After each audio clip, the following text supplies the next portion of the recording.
আজ মনটা বিশেষ ভালো নেই, তাই ভাবলাম একটা পারিবারিক ঘটনা শুনাই। ঘটনা ঠিক বলবো না, গল্পই বলতে পারেন, তবে সত্য ঘটনা অবলম্বনে। আজ শোনাবো দুই ভাইয়ের গল্প। এককালে তারা একসাথে সুখ দুঃখের সাথী হয়েই ছিল।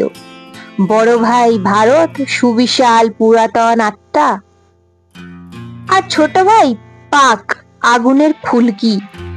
রক্ত বজ্রে তার জন্ম, একই বৃন্তে দুটি কুসুম, যদিও ভাগ্য লিখন আলাদা আলাদা।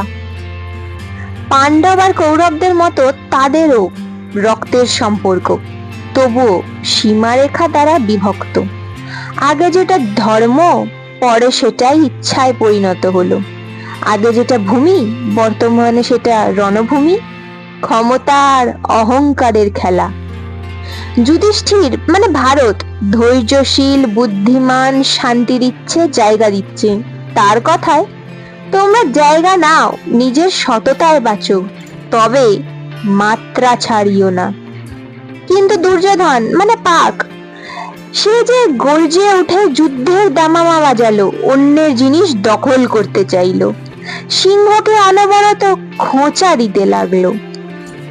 ভীষ্ম পিতা আর দ্রোণাচার্য মানে সারা বিশ্ব আর কি দেখছে, তারা পুরনো বুদ্ধিমান, তবুও চুপ। যখন মিসাইল হলো তীর, সীমানা হলো রণভূমি, আর আকাশ মনে রাখলো বহু মানুষের আর্তনাদ, পাখিদের কোলাহলের চেয়ে বেশি।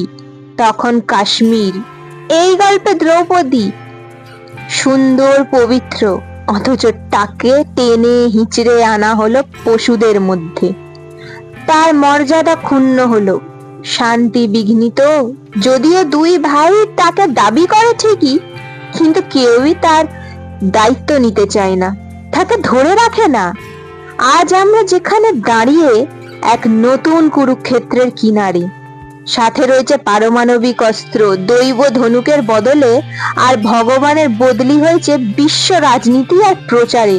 কিন্তু শোনো, মহাভারতের যুদ্ধে শুধু লড়াই ছিল না, ওটা ছিল কর্ম, পরিণতি এবং মহাজাগতিক ন্যায় বিচার। আর এই ভারতেও যদি তারা না জাগে, তারা যদি টেবিলে না বসে, তাহলে আগুন বেছে নেবে কে ঠিক, সত্যের ভিত্তিতে নয়, বরং কে পড়ে রইল সেই ভিত্তিতে। এক নারীর অপমানে এক আস্ত মহাভারত হয়েছিল।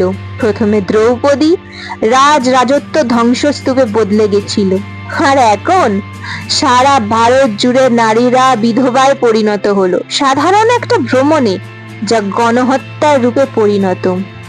And we the people of India পাল্টা উত্তরে নামকরণ করলাম অপারেশন সিন্দুর। এটা বদলা নয়, বদল। এটা ইতিহাসের ফিরে আসা ক্রোধের সাক্ষী হয়ে।